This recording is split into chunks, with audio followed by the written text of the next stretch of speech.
Rebirth of my mysterious life episode 6। कनक रिमझिम के पास आए और रियांश से बोली, जीजू रिमझिम को हॉस्पिटल ले जाना पड़ेगा, जल्दी से अपनी गोद में पकड़कर हॉस्पिटल ले गया। हॉस्पिटल में एडमिट कराया, डॉक्टर से देख रहे थे। जब डॉक्टर रिमझिम को देखकर बाहर आए तो रियांश डॉक्टर से बोला, रियांश, डॉक्टर रिमझिम कैसी है? आई मीन मेरी वॉइस मिसेज ओबरॉय। डॉक्टर बोले, वो अभी खतरे से बाहर है मिस्टर ओबरॉय, पर उनका अब काफी ज्यादा ख्याल रखना होगा। अब उनके अंदर एक और जान पल रही है, नाउ शी इज प्रेग्नेंट। इतना कहकर डॉक्टर वहां से चले गए। ये सुनकर रियांश के तो खुशी का ठिकाना ही नहीं रहा। वहीं अक्षत खुशी में नाचते हुए बोला, ओए होए, मैं चाचा बनने वाला हूं। कनक बोली, और मैं चाची और मौसी भी बनाने वाली हूं। तभी अक्षत कनक को पकड़ते हुए बोला, तो मैं भी तो मौसा में बनने वाला हूं। ये कहकर वह कनक को और कसकर पकड़ने वाला था तो कनक बोली, हम हॉस्पिटल में हैं, कुछ तो लिहाज करो। ये सुनते ही अक्षर ने कनक को छोड़ दिया। रियांश सीधे जाकर रिमझिम का करता है और रिमझिम के माथे पर किस करते हुए बोलता है, थैंक यू जान, इतनी बड़ी खुशी देने के लिए, आई लव यू। रिमझिम बोली, लेकिन हुआ क्या है? रियांश बोला, तुम प्रेग्नेंट हो। रिमझिम बोली, क्या सच में? रियांश बोला, हाँ, थैंक यू मुझे इतनी बड़ी खुशी देने के लिए। रिमझिम बोलिए, जान अब सब ठीक है ना? कनक कैसी है? रियांश बोला, वो बिल्कुल ठीक है, अब तुम अपना ध्यान रखो और हमारे बेबी का भी सब कुछ ठीक हो गया है। हम शाम को घर चल रहे हैं। पता है दादू कितना खुश है, जब सोने पता चला कि वह परदादा बनने वाले हैं। उनकी खुशी का ठिकाना नहीं रहा है। वो तुम्हें जल्द से जल्द घर बुलाना चाहते हैं। रिमझिम बोली, मुझे भी घर जाना है, हम कब चलेंगे? तब तक वहां अक्षर भी आ गया और उसके साथ कनक भी थी। वह दोनों एक साथ बोले, अभी जाएंगे, थोड़ी देर में। डॉक्टर से परमिशन ले लिया। ये कहकर कनेक्ट नहीं रिमझिम को गले लगा लिया और बोली, कांग्रेचुलेशन, मुझे चाची और मासी दोनों बनाने के लिए। खिलखिला के हंस दी।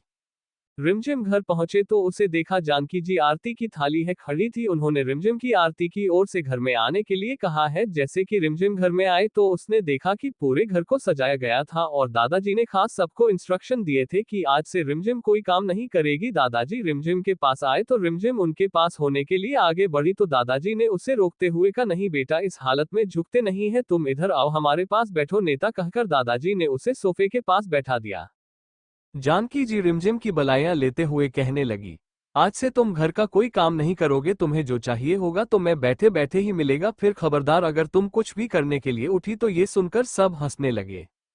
रियांश ने अपना कमरा नीचे वाले फ्लोर पर शिफ्ट करा लिया था। रियांश कोई भी रिस्क नहीं लेना चाहता था, उसके लिए तो रिमझिम उसकी फर्स्ट प्रायोरिटी थी और ये दोनों का फर्स्ट एक्सपीरियंस था। माता पिता बनना सबके लिए बहुत बड़ी बात होती है। रियाज और रिमझिम अपनी प्रेगनेंसी को बहुत एंजॉय करना चाहते थे। रियांश रोज रात को रिमझिम के पेट पर हाथ लगाता और रात भर बेबी से बात करते रहता। उन दोनों को ऐसे बात करते रिमझिम देखती और यह सोचती, इन दोनों को देखकर ऐसा लग रहा है जैसे दोनों एक दूसरे की बातें समझ रहे होंगे। अरे आज बिल्कुल मासूम सा एक बच्चा लग रहा था। रिमझिम से बोला, मैं हमारे बच्चे पर कभी कोई मुसीबत नहीं आने दूंगा, मैं हमेशा उसके साथ रहूंगा। उसको यूं बात बात करते हुए देख। रिमझिम बोली, आई लव यू अंश। रियांश बोला, आई लव यू टू जान। ये कहकर उसने रिमझिम के माथे पर किस किया और उसे सुला दिया। 9 महीने बाद रिमझिम की डिलीवरी की डेट नजदीक आ रही थी। डॉक्टर ने कल की डेट दी हुई थी। कनक रिमझिम का काफी ख्याल रख रही थी। रिमझिम की हर छोटी से छोटी चीजों को कनक काफी बारीकी से नोट कर दे। रिमझिम को जिस चीज की जरूरत होती वो चीजों से प्रोवाइड करा देती। रात का समय लगभग 1 बजे बज रहे थे। अचानक रिमझिम को काफी जोरों से दर्द शुरू हुआ। अपने बगल में सो रहे रियांश को जब उसने दर्द भरी आवाज में पुकारा तो रियांश की नींद अचानक खुल गई।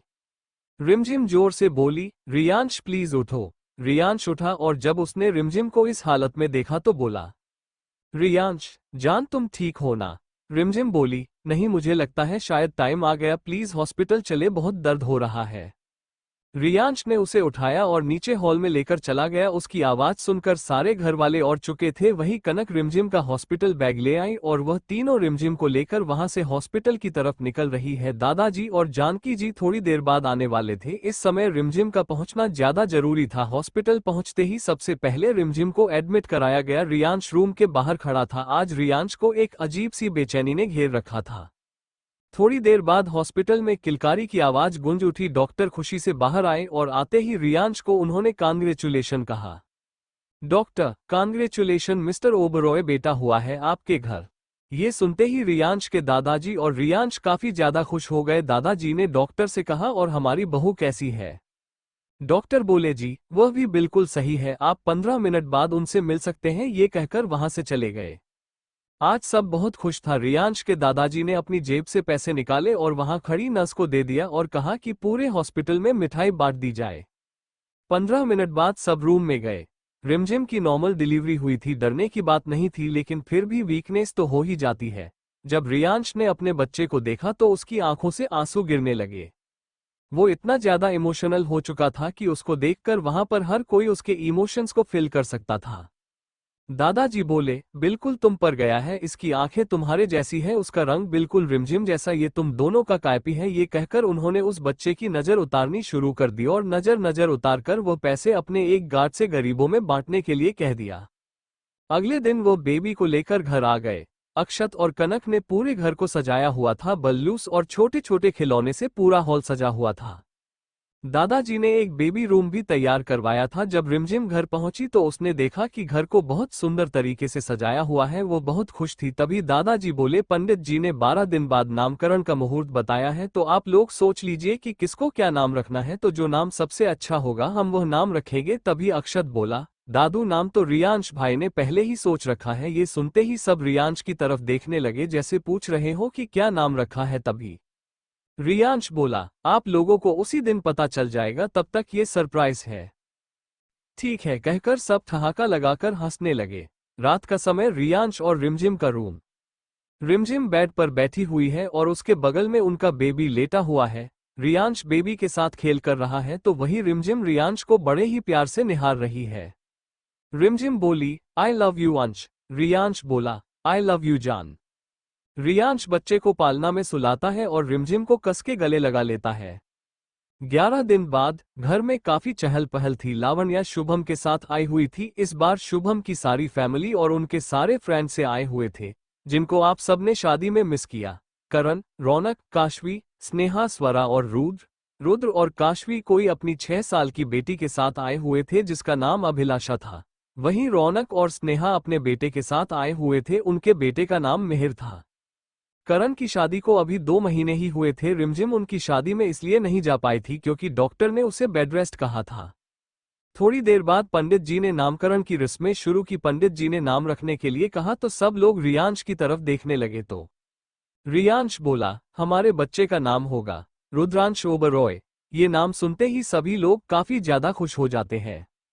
तभी पंडित जी बोलते हैं, अति उत्तम नाम महोदय, बहुत ही सुंदर नाम है। भगवान शिव जी का दूसरा नाम रुद्रांश है, ये बच्चा बहुत आगे तक जाएगा। ये सुनकर वहां बैठे सभी लोग बच्चे को आशीर्वाद देते हैं। रुद्रांश सबकी आंखों का तारा बन चुका था। कनक तो रुद्रांश से बहुत ज्यादा प्यार करती थी। अक्षत और कनक ने भी अब बेबी के लिए सोच लिया था, पर अक्षर पहले डॉक्टर से कंफर्म करना चाहता था, इसलिए उन्होंने सोचा कि सारे फंक्शन कंप्लीट हो जाने के बाद वो लोग डॉक्टर के पास अपॉइंटमेंट लेंगे। धीरे धीरे दिन बीते, साल बीते। 1 साल के अंदर अंदर कनक की गोद में भी 2 नन्हे नन्हे बच्चों ने जन्म लिया। वो बच्चे ट्विंस थे, एक लड़का एक लड़की। लड़का लड़की से 7 मिनट बड़ा था। जिस दिन अक्षत नहीं बेबी को फर्स्ट टाइम देखा वो पूरे हॉस्पिटल में नाचने लगा था। खुशी से सबकी लाइफ बहुत अच्छी चल रही थी, किसी की कोई टेंशन नहीं, सब एकदम मस्त। 1 साल बाद रियांश और रिमझिम अपनी गोद में रुद्रांश को लिए हॉस्पिटल की लॉबी में खड़े थे और उनके साथ वहां पर खड़े थे 3 और लोग, दादाजी, जानकी जी और अक्षत। तभी अक्षर रिमझिम से बोला, भाभी सब ठीक होगा ना? रिमझिम बोली, हाँ अक्षत तुम बिल्कुल चिंता मत करो, सब सही होगा। देखना अभी हमें कनक बहुत जल्दी खुशखबरी सुनाएगी। टेंशन तो सभी को हो रही थी क्योंकि कनक अपने डिलीवरी पीरियड से पहले ही बच्चों को जन्म दे रही थी। कनक की डिलीवरी की डेट 2 हफ्ते बाद की थी। जब का कनक को दर्द शुरू हुआ तो कनक को लगा कि नॉर्मल दर्द है, थोड़ी देर बाद ठीक हो जाएगा, पर जब दर्द असहनीय हो गया तो उसे हॉस्पिटल में एडमिट करना पड़ा, जहां डॉक्टर ने बताया कि डिलीवरी का टाइम आ चुका है, लेकिन अभी हम कुछ कह नहीं सकते क्योंकि डिलीवरी की डेट 2 हफ्ते बाद की थी। थोड़ी देर बाद हॉस्पिटल दो किलकारियों की आवाज से गूंज उठा। अक्षय ने जब वो किलकारियों की आवाज सुनी तो उसकी आंखों से आंसू बहने लगे। रोते रोते रियांश के गले लग गया और बोला, अक्षत भाई मैं पापा बन गया। रियांश बोला, बधाई हो मेरे शेर। तभी डॉक्टर बाहर आए और बोले, कांग्रेचुलेशन मिस्टर रावत, आपके घर दो बच्चे हुए हैं, एक लड़का और लड़की। बेटा बेटी से 7 मिनट बड़ा है। सबने सुना कि दो बच्चे हुए हैं तो सबकी खुशी का ठिकाना ना रहा। अक्षर बोला, डॉक्टर बच्चे और मम्मी दोनों ठीक है। डॉक्टर बोले, यस मिस्टर रावत, माँ और बच्चे दोनों ही ठीक है, आप बिल्कुल चिंता मत करिए। हम उन्हें अभी रूम में शिफ्ट कराते हैं, आप लोगों से थोड़ी देर बाद में मिल लीजिएगा। दोनों ही बच्चों का बड़ी ही धूमधाम से नामकरण संस्कार हुआ। सबसे पहले बेबी बॉय का नाम रखा गया, जिसका नाम कनक में अक्षांश रखा, और बेबी गर्ल का नाम अक्षत ने वैदेही रखा। घर में सभी लोग काफी खुश थे। अब घर में 3 बच्चे हो चुके थे, रेयांश और रिमझिम का बच्चा रुद्रांश, और वही कनक और अक्षत के बच्चे अक्षांश और वैदेही। वैदेही दोनों भाइयों की लाडली थी। पूरे घर में वैदेही से सबसे ज्यादा प्यार से रियांश और अक्षांश करता था। 20 साल बाद एक लड़की कमरे में सोई हुई है, तभी अचानक खिड़की में लगाए गए पर्दे को हटाया जाता है और सूरज की रोशनी अंदर आती है, उस लड़की की आंखों पर लगती है, जिससे उसकी नींद टूट जाती है और वो चिल्लाते हुए बोलती है, भाई आपने मेरी नींद फिर खराब कर दी ना, अब मैं आपको छोड़ूंगी नहीं। ये कहकर अपने ब्लैंकेट को साइड में रखती है और खड़े होकर अपने भाई को मारने दौड़ती है, और चूहे बिल्ली का ये खेल नीचे हॉल तक पहुंच जाता है। रिमझिम, जिसके हाथों में आरती की थाली थी, वह लड़का रिमझिम को पकड़कर उसके पीछे छिपने की कोशिश करता है और बोलता है, ताई जी प्लीज मुझे बचा लो, आज तो ये मुझे पक्का कच्चा चबा के खा जाएगी, ताई जी प्लीज बचा लो। तभी वो लड़की बोली, अक्षांश के बच्चे, तेरी हिम्मत कैसे हुई मेरी नींद खराब करने की, तुझे तो आज मैं बिल्कुल नहीं छोड़ूंगी, ताई जी आप हटो आगे से। ये कहकर वो लड़की अक्षांश को मारने के लिए दौड़ती है कि तभी अक्षांश, जो रिमझिम के पीछे छुप रहा होता है, इधर उधर दौड़ता है। रिमझिम बोलती है, शुरू हो गया ना तुम दोनों का। सुबह सुबह लोग सुबह सुबह उठते हैं, बड़ों के पैर छूते हैं, भगवान का आशीर्वाद लेते हैं, पर नहीं, हमारे घर में सबसे पहले सुबह सुबह होगी मारपीट और लड़ाई। एक काम कर लो, कुश्ती का अखाड़ा खोल देते हैं, सब लोग देखेंगे। तभी रियांश सीढ़ियों से नीचे उतरता हुआ नीचे आता है और बोलता है, रियांश क्या हुआ स्वीट हार्ट, तुम सुबह सुबह क्यों चिल्ला रही हो। रिमझिम गुस्से में बोलती है, मैं चिल्लाऊं नहीं तो क्या करूं, लोग सुबह सुबह पूजा करते हैं और हमारे घर में सुबह सुबह ऐसे ये चूहे बिल्लियों का खेल होता है। तभी अक्षांश कहता है, बड़ी माँ आप भी ना, वैसे आज आप बहुत सुंदर लग रही है। तभी से वैदेही बोलती है, बड़ी माँ को बाद में मस्का लगाना, पहले तो तू इधर आ, तेरे को तो मैं बताती हूँ। इतना कहकर वो सोफे पर पड़ा कुशल उठाती है और अक्षांश को मारने दौड़ती है। तभी कनक, जो किचन में ब्रेकफास्ट बना रही थी, वह अपने हाथों में चिमटा लेकर आती और बोलती है, कनक दोनों को 15 मिनट दे रही हो, दोनों के दोनों अगर 15 मिनट के अंदर अंदर इज्जत के साथ डाइनिंग टेबल पर नहीं मिले ना मुझे, तो दोनों का सामान इस घर से बाहर जरूर मिलेगा।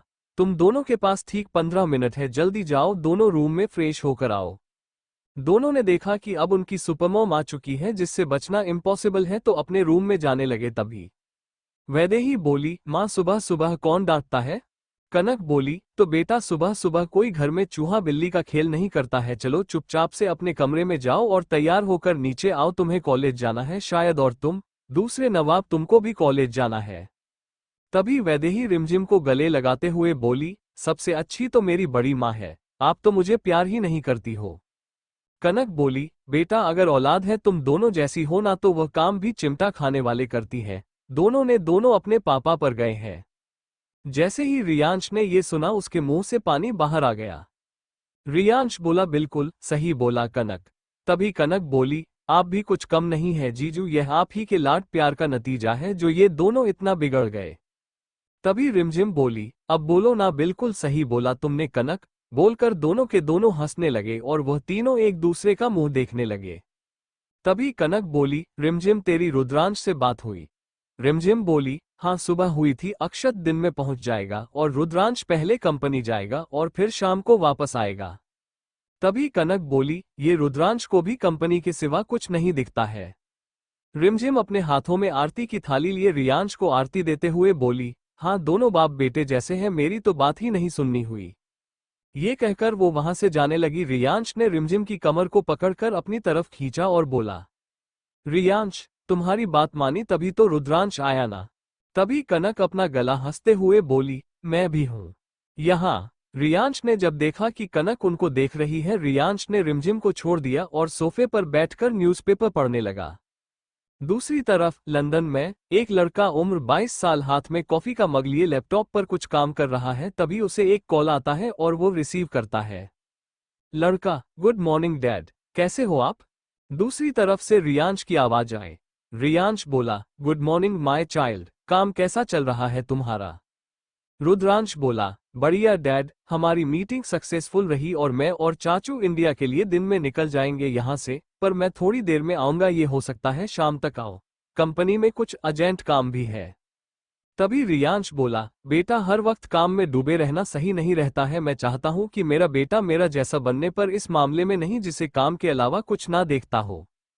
तभी रियांश बोला, डैड आप ऐसे थे, पर अब आप ऐसे नहीं हो क्योंकि आपकी लाइफ में मॉम है एक बेस्ट लाइफ पार्टनर। तभी रियांश बोला, आई नो बेटा, अगर तुम्हारी माँ मेरी लाइफ में नहीं आती तो मैं और ज्यादा गुस्सैल हो चुका होता, इसीलिए तुमको समझा रहा हूँ कि हर बार काम जरूरी नहीं होता, फैमिली भी बहुत इंपॉर्टेंट होती है। तुम्हारी मीटिंग सक्सेसफुल हो चुकी है, मैं चाहता हूँ कि तुम कुछ दिन रेस्ट ले लो और कहीं घूम कर आओ। वैदेही भी कहीं घूमना चाहती है तो तुम तीनों बच्चे कहीं घूम आओ, सोचना इस बारे में। रुद्रांश बोला, जी डैड, घर आके सोचते इस बारे में। इतना कहकर उसने फोन कट कर दिया। तो ये है हमारे कहानी के मेन लीड रुद्रांश ओबरॉय। रियांश रिमझिम ओबरॉय के इकलौते सुपुत्र जिन्होंने पढ़ाई कंप्लीट होने के बाद अपने डैड और अपने बिजनेस को ऊंचाइयों में ले जाना शुरू कर दिया। इतनी कम उम्र में ही उसके अंदर इतनी काबिलियत आ गई थी कि उसने खुद का एक बिजनेस शुरू किया है और 8 महीने में ही उसके बिजनेस ने 10 करोड़ का टर्नओवर गेन किया है। रियांश के लिए ये बहुत बड़ी बात है कि उनके बेटे ने छोटी उम्र में उनका नाम रोशन किया है। 22 साल बाद लंदन में एक लड़का उम्र 23 साल हाथ में कॉफी का मग लिए लैपटॉप पर कुछ काम कर रहा है, तभी उसे एक कॉल आता है और वो रिसीव करता है। लड़का, गुड मॉर्निंग डैड, कैसे हो आप? दूसरी तरफ से रियांश की आवाज आए। रियांश बोला, गुड मॉर्निंग माय चाइल्ड, काम कैसा चल रहा है तुम्हारा? रुद्रांश बोला, बढ़िया डैड, हमारी मीटिंग सक्सेसफुल रही और मैं और चाचू इंडिया के लिए दिन में निकल जाएंगे यहाँ से, पर मैं थोड़ी देर में आऊंगा, ये हो सकता है शाम तक आओ। कंपनी में कुछ अर्जेंट काम भी है। तभी रियांश बोला, बेटा हर वक्त काम में डूबे रहना सही नहीं रहता है, मैं चाहता हूँ कि मेरा बेटा मेरा जैसा बनने पर इस मामले में नहीं जिसे काम के अलावा कुछ ना देखता हो। तभी रियांश बोला, डैड आप ऐसे थे, पर अब आप ऐसे नहीं हो क्योंकि आपकी लाइफ में मॉम है एक बेस्ट लाइफ पार्टनर। तभी रियांश बोला, आई नो बेटा, अगर तुम्हारी माँ मेरी लाइफ में नहीं आती तो मैं और ज्यादा गुस्सैल हो चुका होता, इसीलिए तुमको समझा रहा हूँ कि हर बार काम जरूरी नहीं होता, फैमिली भी बहुत इंपॉर्टेंट होती है। तुम्हारी मीटिंग सक्सेसफुल हो चुकी है, मैं चाहता हूँ कि तुम कुछ दिन रेस्ट ले लो और कहीं घूम कर आओ। वैदेही भी कहीं घूमना चाहती है तो तुम तीनों बच्चे कहीं घूम आओ, सोचना इस बारे में। रुद्रांश बोला, जी डैड, घर आके सोचते इस बारे में। इतना कहकर उसने फोन कट कर दिया। रुद्रांश लैपटॉप पर काम कर रहा था, तभी उसके मैनेजर का फोन आया। उसने रिसीव किया और बोला। रुद्रांश बोला, बोलो। मैनेजर बोला, सर आपकी टिकट कंफर्म हो गई है, पर सर कंपनी में प्रॉब्लम हो रही है। रुद्रांश बोला, क्या प्रॉब्लम हो गई है? मैनेजर बोला, सर हमारी interior designer Mrs Desai job से रिजाइन करना चाहती हैं। एक्चुअली सर वो प्रेग्नेंट है तो वो अभी अपना पूरा फोकस अपनी प्रेगनेंसी में करना चाहती है। सर उन्होंने पहले ही बता दिया था। रुद्रांश बोला, हाँ ये तो मुझे पता है, तो फिर मैंने तुमसे कुछ बोला था इंटरव्यू के लिए। मैनेजर बोला, यस सर आप कल इंटरव्यू ले लीजिएगा। रुद्रांश बोला, ओके कल इंटरव्यू होगा, आप बता दीजिए सबको। ओके सर, इतना बोलकर मैनेजर ने फोन कट कर दिया। रुद्रांश अपनी कॉपी दोबारा से पीने लगा। तो ये है हमारे कहानी के मेन लीड रुद्रांश ओबरॉय। रियांश रिमझिम ओबरॉय के इकलौते सुपुत्र जिन्होंने पढ़ाई कंप्लीट होने के बाद अपने डैड और अपने बिजनेस को ऊंचाइयों में ले जाना शुरू कर दिया। इतनी कम उम्र में ही उसके अंदर इतनी काबिलियत आ गई थी कि उसने खुद का एक बिजनेस शुरू किया है और 8 महीने में ही उसके बिजनेस ने 10 करोड़ का टर्नओवर गेन किया है। रियांश के लिए ये बहुत बड़ी बात है कि उनके बेटे ने छोटी उम्र में उनका नाम रोशन किया है। तो चलिए मिलते हैं कहानी के न्यू कैरेक्टर से। मेल लीड रोल में है रुद्रांश ओबरॉय, उम्र 23 साल, रिमझिम और रियांश ओबरॉय का बेटा। और फीमेल लीड रोल में रुद्रागी जोशी, उम्र 22 साल, इंटीरियर डिजाइनिंग का कोर्स कर रखा है और किसी भी तस्वीर या किसी भी नए डिजाइन को सोचकर हूबहू पेपर में उतारने की एक अनोखी कला इनके अंदर मौजूद है, या यूं कहें कि गॉड गिफ्टेड है। सक्षम और अंशिता जोशी की बेटी पिता की कंपनी छोड़ खुद से खुद के दम पर काम शुरू करना चाहती है, इसलिए अभी तक अपने पिता की कंपनी को ज्वाइन नहीं किया है। अपने पिता का हर कदम कदम पर साथ देती है, हर छोटे से बड़े निर्णय, हर छोटी से बड़ी मीटिंग खुद जाकर करती है। ये बिल्कुल नहीं चाहती कि उसके पिता कभी भी अकेला फील करें। अपनी मां अंशिता के गुजर जाने के बाद उसके पिता सक्षम जोशी ने ही पाल पोस कर उसे बड़ा किया। जब उसकी मां की कार एक्सीडेंट में डेथ हुई तब रुद्रागी 10 साल की थी और आज उसकी मां को मरे 11 साल हो गए हैं। फिर आते हैं अक्षत और कनक के बच्चे। उम्र 21 साल अक्षांश रावत, भावी CEO of Rawat corporation.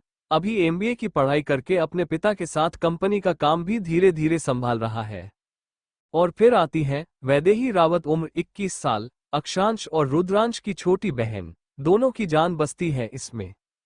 Vaidehi MBBS की पढ़ाई कर रही है, वो डॉक्टर बनना चाहती है, इसके बाद वो डॉक्टर बन जाएगी। पढ़ाई में बहुत ज्यादा होशियार, अपनी इंटर्नशिप वो इंडिया के बेस्ट डॉक्टर के अंडर करना चाहती है, जिसका नाम है Shubham Mehra, best cardio surgeon in India. चुनिंदा लोगों को ही अपना इंटर्न बनाता है। शुभम मेहरा आशुतोष और दीप्ति मेहरा का बेटा। आशुतोष मेहरा रियांश और अक्षत के पुराने दोस्त और बिजनेस क्लाइंट हैं। इन दोनों का आपस में फैमिली जैसा रिलेशन है, पर शुभम अपने फैमिली और अपने काम को अलग अलग रखता है। ठीक वैसे ही वैदेही भी अपनी पढ़ाई और अपनी फैमिली दोनों को अलग अलग रखती है। देखते हैं कि आगे चलकर इन दोनों के बीच क्या एक इश्क मुकम्मल होता है या नहीं। न्यू कैरेक्टर अस्मिता सिंह, उम्र 21, एमबीबीएस लास्ट ईयर, वैदेही की बेस्ट फ्रेंड। जब अस्मिता 10 साल की थी तभी माता पिता दोनों की डेथ हो गई, तब से अपने चाचा चाची के साथ रहती है। दोनों ही अस्मिता को पसंद नहीं करते हैं। अस्मिता को वो सिर्फ उसकी प्रॉपर्टी के लिए बर्दाश्त करें। प्रॉपर्टी के अकॉर्डिंग अस्मिता जब 21 साल की हो जाएगी तो वो प्रॉपर्टी उसके हस्बैंड को मिल जाएगी। यही सोच के उसके चाचा चाची उसकी शादी जल्द से जल्द लोकल गुंडे रघु के साथ कराना चाहते हैं, पर अश्मित ऐसा नहीं चाहती, इसलिए वह वैदेही को सब कुछ सच सच बता देती है और वैदेही अपने भाई अक्षांश को। देखते हैं अक्षांश और अस्मिता का इश्क मुकम्मल होता है या नहीं। सुबह का वक्त, घर में आरती हो रही है। तारांकन। ओ कान्हा अब तो मुरली की मधुर सुना दो तान, मधुर सुना दो तान, मैं हूँ तेरी प्रेम दीवानी, मुझको तुम पहचान, मधुर सुना दो तान, मधुर सुना दो तान। जब से तुम संग मैंने अपने नैना जोड़ लिए हैं, क्या मैया क्या बाबुल सबसे रिश्ते तोड़ लिए हैं। तेरे मिलन को व्याकुल हैं ये कब से मेरे प्राण प्राण, मधुर सुना दो तान, मधुर सुना दो तान। पूजा पूरी होने के बाद रिमझिम ने सबको आरती दी, तो वही रिमझिम जब रियांश के पास आए तो रियांश रिमझिम से बोला, तुम आज सुबह सुबह बहुत सुंदर लग रही हो।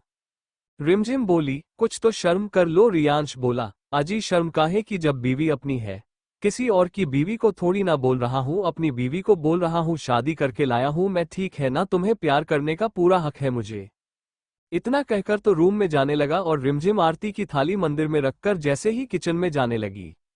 रियांश बोला, सुनो रिम, कपड़े निकालने हैं, प्लीज मेरी मदद कर दो।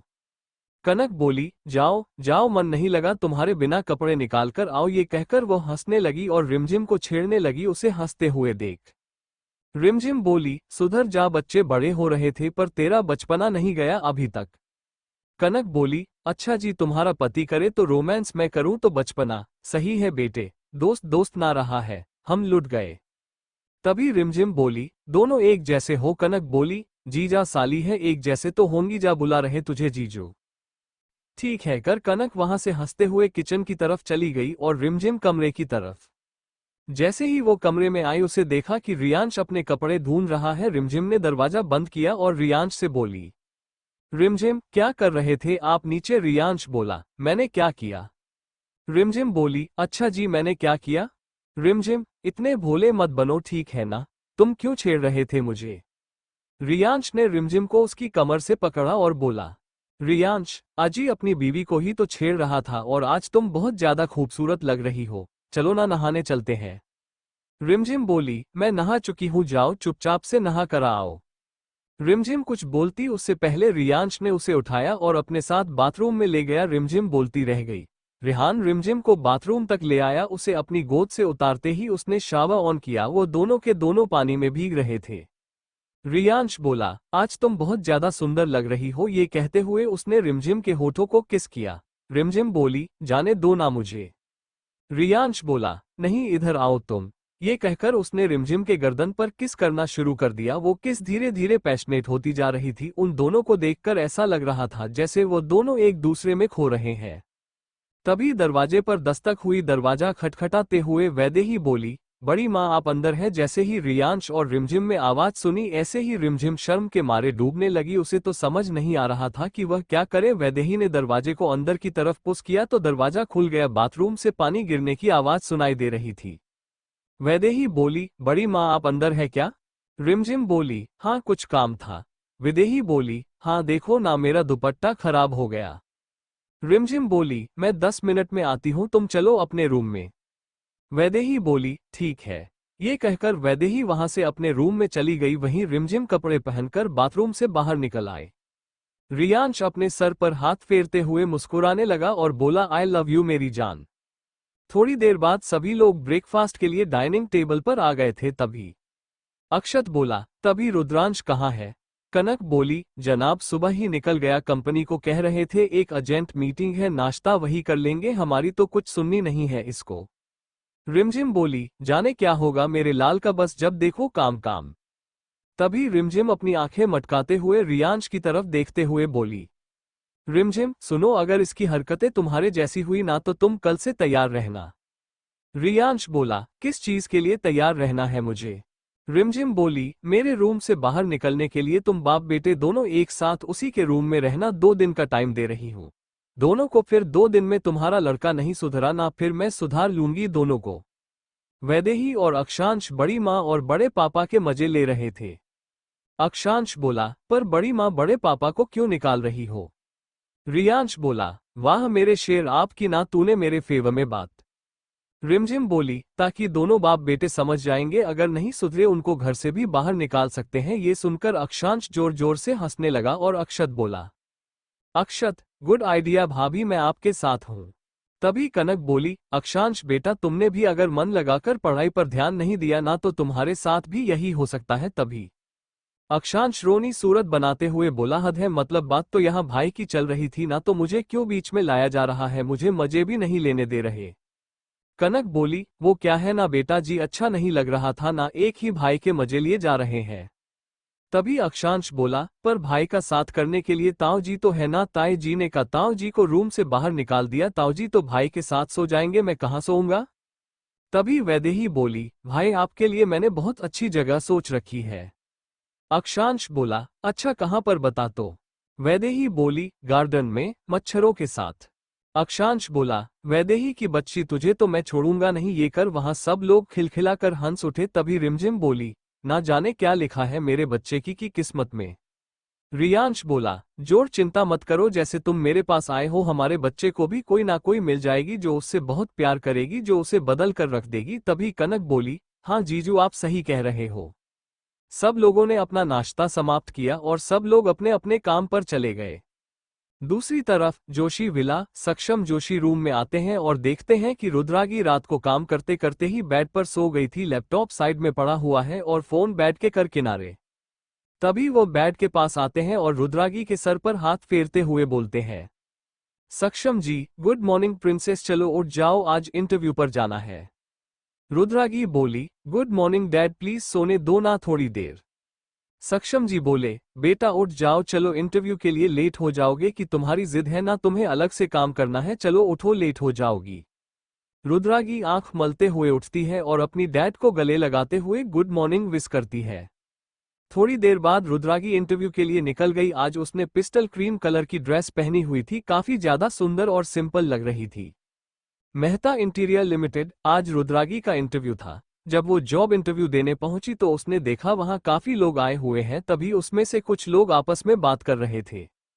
मैंने सुना है यहाँ का बहुत काफी खड़ूस है। तभी उनमें से एक लड़की बोली, पर वो काफी ज्यादा हॉट है। वैसे ही वो लोग आपस में काफी ज्यादा बातें कर रहे थे और रुद्रागी को उनकी बातों में कोई इंटरेस्ट नहीं था, पर जब ज्यादा हो गया तो उसे अचानक से गुस्सा आया और वो गुस्से में बोली, रुद्रागी तुम लोग के पास कोई और काम नहीं है क्या, जो तुम यहाँ आकर बॉस की हॉटनेस चेक कर रही हो? ये सुनते ही बाकी की लड़कियां चुप हो गई। ये सब हरकत है रुद्रांश नोट कर रहा था, बाहर कैमरे में उन सब की सारी बातें रिकॉर्ड हो रही थी। तभी रुद्रागी उन लड़कियों से फिर बोली, सारे लड़के एक जैसे होते हैं, निहायत ही घटिया। लड़की देखी नहीं कि उसके पीछे चल देते हैं, उनके लिए हर लड़की तू भी आजा होती है, वो कभी किसी के लिए लॉयल नहीं हो सकते। आई बात समझ में? तभी उनमें से एक आदमी ने कहा, जो उस कंपनी का एम्प्लॉय था, वो बोला, मैम आपको कोई गलतफहमी हो रही है, आप जैसा सोच रही है सब कुछ नहीं है। तभी रुद्रागी बोली, क्यों तुम हो क्या यहाँ के बॉस, तो तुम इतनी मिर्ची क्यों लग रही है तुम्हें? तो उसने बोला, मैंने तो, वो कुछ बोलता रुद्रागी बोली, इसलिए अपना मुंह बंद रखो और मैंने यहाँ के बॉस के बारे में भी कुछ नहीं बोला। अंदर से रुद्रांश सब कुछ सुन रहा था। उसने जब अपने बारे में इतना सब कुछ सुना तो उसे काफी ज्यादा गुस्सा आया। थोड़ी देर बाद वहां एक लड़की आई और वहां खड़े सभी कैंडिडेट से बोली, जी आप सभी का इंटरव्यू थोड़ी देर में होने वाला है, आप सब लोग रेडी हैं? सभी बोल जी मैम। ओके, इतना कहकर वो लड़की वहां से चली गई। रुद्रांश ने अपने मैनेजर को बुलाया और उससे रुद्रागी के बारे में पता लगाने के लिए कहा। तब मैनेजर ने कहा, सर वो यहाँ इंटीरियर डिजाइनर के लिए इंटरव्यू में आई हुई है। रुद्रांश ने कहा, ठीक है, उसे ये जवाब दे दो और तुम उससे कॉन्ट्रैक्ट साइन करवाना मत भूलना जिसमें साफ लिखा हो कि वो 3 साल तक की जॉब नहीं छोड़ सकती। अगर उसने ये जॉब छोड़ दी तो उसे 75 लाख रुपए का जुर्माना भरना पड़ेगा। इतना कहकर उसने अपने मैनेजर को वहां से जाने के लिए कह दिया। इंटरव्यू हो चुके थे, रुद्रगी का सिलेक्शन हो चुका था। थोड़ी देर बाद उसे मैनेजर ने उसे अपने पास बुलाया और उसे डॉक्यूमेंट पर सिग्नेचर करने के लिए कहा जिस पर यह साफ लिखा हुआ था कि वो 3 साल तक ये जवाब नहीं छोड़ सकती है। अगर उसने जॉब छोड़ी तो उन्हें जुर्माना भरना पड़ेगा। रुद्रागी ने कुछ सोचा और फिर नॉर्मल फॉर्मेलिटी समझकर उसने ये कॉन्ट्रैक्ट साइन कर लिया और वो पेपर मैनेजर को दे दिए। मैनेजर बोला, आपको कल से ज्वाइन करना है। रुद्रागी बोली, ओके डन। इतना कहकर वो वहां से चली गई। अगले दिन रुद्रागी ऑफिस पहुंच चुकी थी। सुबह के 10:05 हो रहे थे जैसे ही वह अपने बॉस के केबिन में नॉक करके अंदर आई और उसने रुद्रांश को गुड मॉर्निंग विश करा। रुद्रांश बोला, गुड मॉर्निंग मिस जोशी, लगता है आप टाइम की पंक्चुअल नहीं है, तो अगर यहाँ काम करना है तो टाइम की पंक्चर हो जाना सीख जाओ। रुद्रागी बोली, सर सो सॉरी, आगे से ऐसी गलती नहीं होगी। इतना कहकर वो जैसे ही वहां से जाने लगी वैसे ही रुद्रांश खड़ा हुआ और बोला, रुद्रांश किस बात का एटीट्यूड है तुम्हारे अंदर? रुद्रागी बोली, जी। रुद्रांश बोला, हाँ किस बात का एटीट्यूड है तुम्हारे अंदर? कुछ हुआ है क्या तुम्हारे साथ जो तब से तुम्हारे माइंड में लड़कों के लिए थिंकिंग भी बदल गई? रुद्रागी बोली, सर मुझे फालतू बोलना पसंद नहीं, मैं उतना ही बोलती हूँ जितना बोलने लायक हो। और सर आप मेरे बॉस, तो बेहतर होगा कि आप मेरे बॉस बनकर ही रहे। मेरी पर्सनल लाइफ में इंटरफेयर करने का आपका कोई हक नहीं बनता है। और सर लड़कों के बारे में मेरी जो भी थिंकिंग उससे आपको कोई फर्क नहीं पड़ना चाहिए। तभी रुद्रांश बोला, अच्छा कहीं तुम ये तो नहीं सोचती तुम्हारे ये सब बोलने से मैं तुम्हें नोटिस करने लगूंगा, तुम्हारे आगे पीछे घूमने लगूंगा। रुद्रागी को अब काफी गुस्सा आ रहा था पर वह भी शांत होकर बोली, रुद्रागी सर आपके पीछे बहुत लड़कियां घूमती होंगी पर मैं उन लड़कियों में से दूर दूर तक नहीं हूं, तो बेहतर होगा कि आप अपने दिमाग से ऐसे वाहियात किस्म के ख्याल निकाल दें। ये आपके लिए भी अच्छा होगा और आपके स्वास्थ्य के लिए भी। मैं आपसे शांति से बात करें, इसका मतलब यह नहीं कि आपके दिमाग में या आपके मन में जो भी आएगा वह बोलेंगे।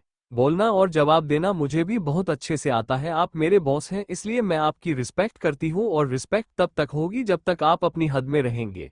आई होप आप समझ गए होंगे।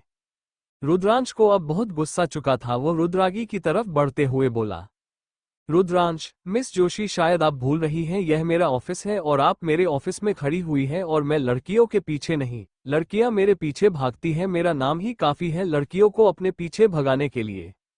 इतना कहकर रुद्रांश रुद्रागी के करीब बढ़ने लगा। तभी रुद्रागी को गुस्सा आया और वह रुद्रांश को धक्का देते हुए बोली, रुद्रागी सर अपनी लिमिट में रहिए, आप भागती होंगी आपके पीछे बहुत लड़कियां पर मैं उन लड़कियों में से नहीं हूं। आपके और मेरी दोनों के रास्ते अलग अलग हैं, तो बेहतर होगा कि हम वो अलग अलग रास्तों में ही चले। रुद्रागी मैनेजर अभय के केबिन में गई। वहां जाकर उसने अपने केबिन के बारे में पता किया तो उसे और अभय ने बताया कि उसका केबिन राइट साइड में है। जब वो अपने केबिन पहुंची तो उसने देखा उसके टेबल पर काफी सारी फाइलें रखी हुई हैं। वो अचानक बोलो, ये फाइल है यहाँ, इतनी सारी? तभी अभय बोला, मैम सर ने कहा है कि सारी फाइलें अपने ही कंप्लीट करनी है। इतना सुनते ही रुद्रागी को रुद्रांश पर और ज्यादा गुस्सा आने लगा। वो कुछ नहीं बोली, ठीक है कहकर अपना काम करने लग गई और मैनेजर अभय वहां से चला गया। शाम को काफी रात हो गई थी। मिस्टर जोशी का फोन 15 बार आ चुका था। वो रुद्रागी की चिंता कर रहे थे। लगभग 9 बजे अपना काम करने के बाद रुद्रागी घर को गई। अगले दिन संडे था। रुद्रागी पूरा दिन आराम करने वाली थी, पर अचानक रुद्रागी के फोन पर रुद्रांश का कॉल आया। अननोन नंबर समझकर उसने फर्स्ट टाइम में फोन नहीं रिसीव किया, लेकिन जब दोबारा से कॉल आया तो उसने फोन रिसीव किया। तभी दूसरी तरफ से रुद्रांश की आवाज आई। रुद्रांश बोला, मिस जोशी कहाँ हैं आप अभी? रुद्रागी बोली, जोर जोर सर मैं घर पर। सर आज संडे है तो मैं घर पर ही रहूंगी। रुद्रांश बोला, मिस जोशी शायद आप भूल रही हैं, आप मेरी सेक्रेटरी हैं और आज मेरी मीटिंग है तो आप 10 बजे तक यहाँ पहुँचे। आपके पास केवल आधा घंटा है, आप पहले ऑफिस आएंगी, फिर ऑफिस के बाद हम रेड मून कैफे चलेंगे मीटिंग के लिए। रुद्रागी ज्यादा कुछ नहीं बोली। उसने सर को ठीक है कहा और फोन कट कर दिया। उसे बहुत गुस्सा आ रहा था। तभी सक्षम जोशी रुद्रागी के रूम में आए और बोले, क्या बात है मेरी बिटिया, जल्दी उठ गई? रुद्रागी बोली, जल्दी उठी नहीं पापा, उठाया गया मुझे। मेरा बॉस है ना रुद्रांश ओबरॉय, एक नंबर का खड़ूस इंसान है, मुझे कभी मौका मिल जाए उसको ऐसा बताऊंगी ना। तभी सक्षम जोशी बोले, कूल डाउन बेटा, तुम्ही ने जिद की थी जॉब के लिए, अब कोई भी प्रॉब्लम है तो तुम मेरे बारे में उसे बता सकते हो। मैं उसको, उसके पापा को और उसकी पूरी फैमिली को बहुत अच्छे से जानता हूँ। रुद्रागी बोली, ओक गुड पापा, तो तुझे लगता है कि अब रुद्रांश ओबरॉय का जीना हराम करना ही पड़ता है? इन्होंने बहुत हल्के में ले रखा है मुझे, पर आज नहीं, आज तुमको छोड़ना नहीं है मैंने। संडे के दिन भी कोई ऑफिस जाता है क्या पापा? तभी सक्षम जोशी बोले, बेटा कोई बात नहीं, अब जब जॉब कर रही हो तो मन लगाकर करो। रुद्रागी बोली, आई नो पापा, मैं मन लगाकर अपना पूरा बेस्ट देने की कोशिश कर रही हूँ, पर जब रुद्रांश को देखती हूँ ना मन करता है कि खैर छोड़ो, मुझे तैयार होना है, लेट हो जाएंगे तो फिर चिल्लाएगा वो। इतना कहकर वो वहां से फ्रेश होने के लिए जाने लगी और सक्षम जोशी हंसते हुए नीचे हॉल की तरफ चले गए। वहीं दूसरी तरफ रुद्रांश ऑफिस पहुंचने वाला था। उसकी नजरें रुद्रागी को ढूंढ रही थी। पता नहीं एक अजीब सी कशिश थी उसमें। जब से रुद्रांश ने उसे देखा था उसकी वजह से वो रात भर नहीं सो पाया। पता नहीं ऐसा क्या था उसमें, वह जितना उसके बारे में नहीं सोचना चाहता था उसके ख्यालों में, उतना ही वो उस पर हावी होती जा रही थी। तभी रुद्रागी का फोन आया और वो बोली, रुद्रागी सॉरी सर, मैं 1 घंटा लेट आऊंगी। तभी रुद्रांश बोला, क्यों? रुद्रागी बोली, सर जब मैं आ रही थी तो किसी का एक्सीडेंट हो गया, मैं उसे हॉस्पिटल लेकर जा रही हूँ।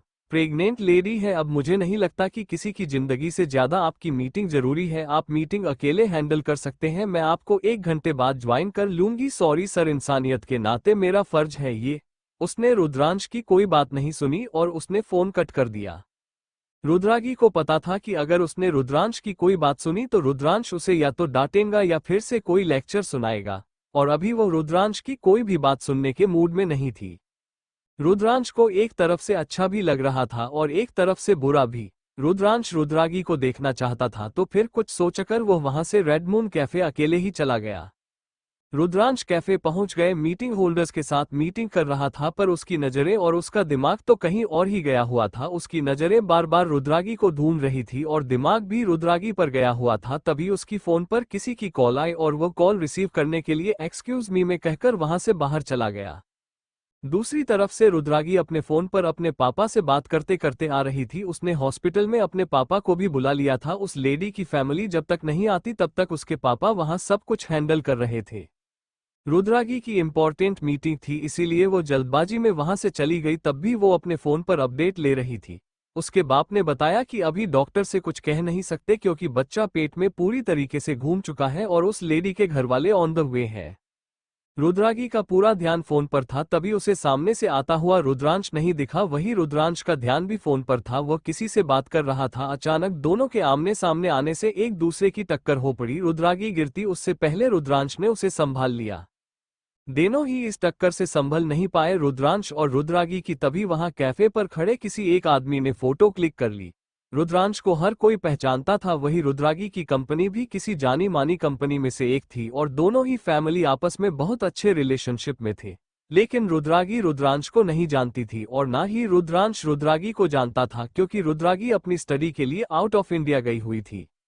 वो बस यहाँ अपने पापा का बिजनेस और खुद की एक पहचान बनाने के लिए आई हुई थी। रुद्रांश को हर कोई जानता था। रुद्रांश एक पब्लिक फिगर था, इसीलिए उस आदमी ने रुद्रांश को आसानी से पहचान लिया और उसने वो फोटो वायरल कर दी। अचानक लीक होने से वो फोटो ने पूरी मीडिया में बवाल मचा दिया। इस बारे में अभी तक रुद्रांश दोनों में से किसी को नहीं पता था। थोड़ी देर बाद जब सब कुछ नॉर्मल हुआ तो रुद्रांश अपने मीटिंग करके वहां से चला गया। शाम को जब घर पहुंचा तो उसने देखा कि सारे घर वाले उसे बड़ी अजीब नजरों से देख रहे हैं। वहां मिस्टर जोशी भी आए हुए हैं। रुद्रांश मिस्टर जोशी को तुरंत पहचान गया। उसने जोशी को नमस्ते कहा और वहां से अपने रूम में जाने लगा। तभी रियांश की एक जोरदार आवाज आई। वो गरजते हुए बोला, रियांश, तुम कहीं नहीं जाओगे। रुद्रांश, मुझे तुमसे कुछ जरूरी बात करनी है, यहीं इसी वक्त। रुद्रांश से रियांश ने पहली बार इस तरीके से बात की थी। रुद्रांश को कुछ समझ नहीं आ रहा था। वो अपने पिता के पास आया और बोला, रुद्रांश, क्या बात है डैड, सब ठीक है ना? तभी रिमझिम बोली, जब ठीक नहीं है तभी तो तुझे बुलाया है। उसको भी कुछ समझ नहीं आ रहा था। इतने में अक्षांश ने अपना फोन आगे कर दिया। रुद्रांश को कुछ दिखाने लगा। फोन में देखते ही रुद्रांश की आंखें फटी की फटी रह गई। वो कुछ बोलता उससे पहले, रियांश बोलो, कौन है ये लड़की? रुद्रांश बोला, मेरी सेक्रेटरी है। रियांश बोला, अच्छा तो तुम दोनों रिलेशनशिप में हो? रुद्रांश बोला, नो डैड, ऐसा कुछ नहीं है। ये तो बस एक एक्सीडेंट हुआ था छोटा सा, पता नहीं किसने इसकी पिक्चर ले ली तभी।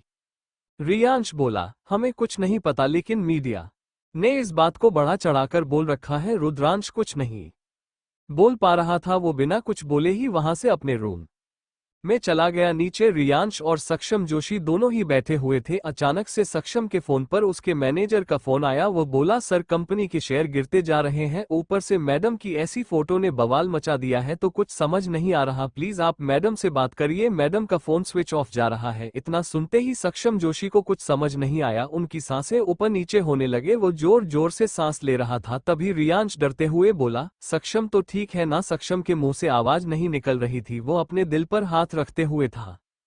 तभी रिमझिम बोली, शायद इनको हार्ट अटैक आ रहा है, प्लीज कॉल एम्बुलेंस। इतना बोलकर उसने जोर जोर से वहां गार्ड्स को इकट्ठा करने लगे और सभी से गाड़ी निकालने के लिए कहने लगे। रुद्रांश ने जब नीचे आवाज सुनी तो वह भी नीचे आ गया। जब उसने देखा कि सक्षम जोशी बेहोश हो चुके हैं तो वह जल्दबाजी में उन्हें रियांश के साथ उठाते हुए उन्हें कार में ले गए और उनको हॉस्पिटल एडमिट कराया। तभी रियांश के मैनेजर ने रियांश को बताया कि सक्षम जोशी की कंपनी के शेयर डाउन होते जा रहे हैं, क्योंकि उनकी बेटी की पिक्चर मीडिया में अचानक से इस तरीके से लीक हुई है। वहीं उनकी बेटी रुद्रागी का फोन स्विच ऑफ जा रहा है। वहीं दूसरी तरफ रुद्रागी जब अपने घर पहुंची तो उसने देखा कि उसके पिता घर पर नहीं है। तभी उसके लैंडलाइन पर फोन आया। उसने फोन रिसीव किया तो दूसरी तरफ रियांश बोल रहा था। रियांश बोला, हेलो, रुद्रागी बोल रही है? रुद्रागी बोली, जी हाँ मैं बोल रही हूँ, आप कौन? बेटा मैं रियांश बोला, मैं उसे बोल रहा हूँ, बेटा तुम्हारे पापा मेरे घर आए हैं, तुम प्लीज हॉस्पिटल आ जाओ। रुद्रागी ने जैसी ही हॉस्पिटल का नाम सुनाओ उसे समझ नहीं आया। वो बोली, अंकल क्या हुआ? रियांश बोला, बेटा यहाँ आ जाओ, सक्षम को अटैक आया है तो जल्दी हॉस्पिटल आ जाओ। जैसे ही रुद्रागी ने ये सुना उसके पैरों तले जमीन खिसक गई। वो जल्दबाजी में भागते हुए वहां से सिटी हॉस्पिटल की तरफ निकल गई। दूसरी तरफ सिटी हॉस्पिटल में सक्षम जोशी को एडमिट कर दिया गया था। उनकी कंडीशन क्रिटिकल थी। डॉक्टर ने क्लियर कर दिया था कि उनकी तबीयत ठीक तो हो चुकी है, पर अगर उन्हें 2 घंटे में होश नहीं आया तो हम कुछ नहीं कर सकते। इतना कहकर वहां से चले गए। रियांश बहुत ज्यादा परेशान था। वहीं रुद्रांश भी बहुत परेशान हो रखा था। उससे समझ नहीं आ रहा था कि यह सब अचानक से क्या हो रहा है। उसे लगा ये सब उसकी वजह से हो रहा है। तभी वो रियांश से बोला, पापा आई एम सो सॉरी, यह सब मेरी वजह से हुआ है। पर पापा सच में वह एक एक्सीडेंट था, पता नहीं किसने उसकी पिक्चर ली, और जिसने इस मूवमेंट की पिक्चर ली है ना, उसे तो मैं ढूंढ कर निकाल लूंगा। तभी रियांश बोला, तुम्हारे उसे ढूंढ कर निकालने से कुछ नहीं होने वाला है। हालत देखी तुमने सक्षम की, उनकी बेटी भी आने वाली है यहाँ। तभी रुद्रांश बोला, वो पिक तो रुद्रागी की थी, तो उस पिक्चर से सक्षम जोशी अंकल का क्या ताल्लुक? पिक्चर तो मेरी और रुद्रागी की है। तभी रियांश बोला, फिर शायद तुम भूल रहे हो, रुद्रागी का पूरा नाम रुद्रागी जोशी है, सक्षम जोशी की बेटी है। शायद तुम्हें बताया था मैंने कि सक्षम की बेटी आउट ऑफ इंडिया स्टडी के लिए गई हुई है। तभी रुद्रांश सब समझ आ गया, पर अब उसे समझ नहीं आ रहा था कि अगर अब यहाँ रुद्रागी आ गई तो वो रुद्रागी को कैसे फेस करेगा। वो अभी सोच ही रहा था कि वहां रुद्रागी आ चुकी थी। उसने जैसे ही रुद्रांश को देखा उसने रुद्राक्ष का कॉलर पकड़ लिया और वह से एक झापड़ लगाते हुए बोली, तुम्हारी हिम्मत कैसे हुई यहाँ आने की? मैंने पहले ही बोल रखा था मुझसे दूर रहना। मैं तब तक शांत हूँ जब तक मुझे छोड़ा ना जाए, और तुम्हारी वजह से वह पिक्चर मीडिया में गई। मेरे पापा की ये हालत हो गई। मैं तुम्हें छोड़ूंगी नहीं। अगर मेरे पापा को कुछ भी हुआ ना, याद रखना मैंने तुम्हारा वो हाल करना है जो तुम सपने में भी नहीं सोच सकते हो। इतना कहकर वहां से आगे बढ़ गई। वो रियांश से मिली और वो बोली, uncle thank you so much पापा को यहाँ लाने के लिए। रुद्रांश अपने गाल पर हाथ रखकर रुद्रागी के पीछे खड़ी रुद्रागी और अपनी पूरी फैमिली को देख रहा था।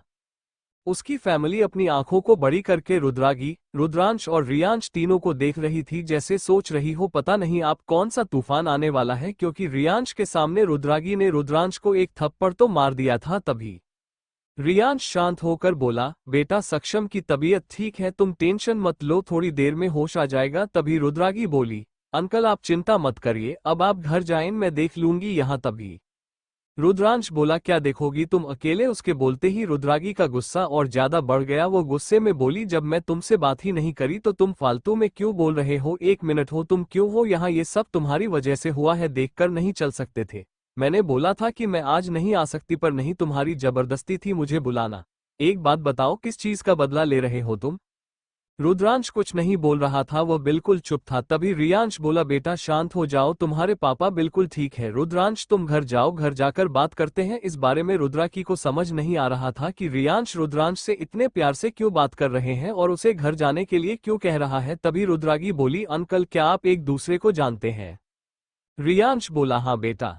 रुद्रागी को आप कुछ कहना नहीं बन रहा था, उसे चुप देख अपने गुस्से को कंट्रोल करते हुए बोला, रुद्रांश अब नहीं निकल रही तुम्हारे मुंह से आवाज। तभी रुद्रागी कुछ बोलने को हुई तो रुद्रांश फिर बोला, एक चीज बता दो मिस रुद्रागी जोशी, इसमें मेरी कोई गलती नहीं है, हम दोनों ही देखकर नहीं चल रहे थे और वह केवल एक एक्सीडेंट था जिसमें हमारी फोटो को गलत तरीके से इस्तेमाल करके मीडिया में अपलोड किया गया। समझ सकता हूं तुम्हारे दिल पर इस समय क्या बीत रही होगी। तुम्हारे लिए तुम्हारे फादर बहुत इंपॉर्टेंट है, इसलिए मैंने तुम्हें भी कुछ नहीं कहा, लेकिन तुमने ये गलत किया, तुम मेरी फैमिली के सामने मुझे थप्पड़ मार दिया।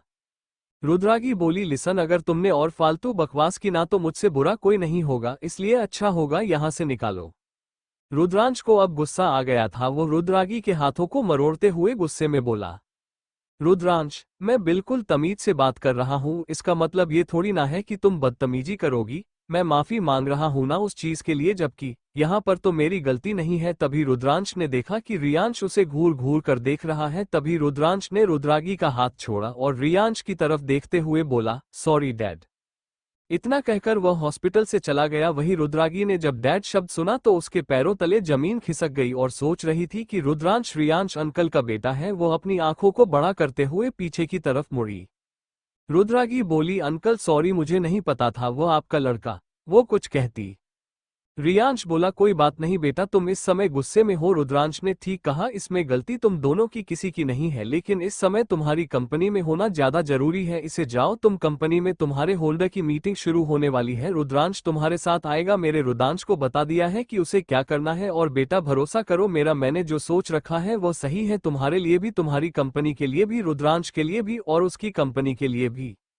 डॉक्टर ने कहा है तुम्हारे पापा को अगर एक और बार हार्ट अटैक आया तो उनकी जान बचाने बहुत मुश्किल हो जाएगा, इसलिए बेटा जो भी फैसला लोगे सोच समझ कर लेना। इतना कहकर उन्होंने रुद्रागी को कंपनी के लिए भेज दिया। Thank you for listening. मुझे उम्मीद है आपको ये स्टोरी पसंद आई होगी। अगर आपको पसंद आए है तो प्लीज लाइक और कमेंट करना ना भूलें और मोर स्टोरीज के लिए सब्सक्राइब करें। मिलते हैं नेक्स्ट वीडियो में।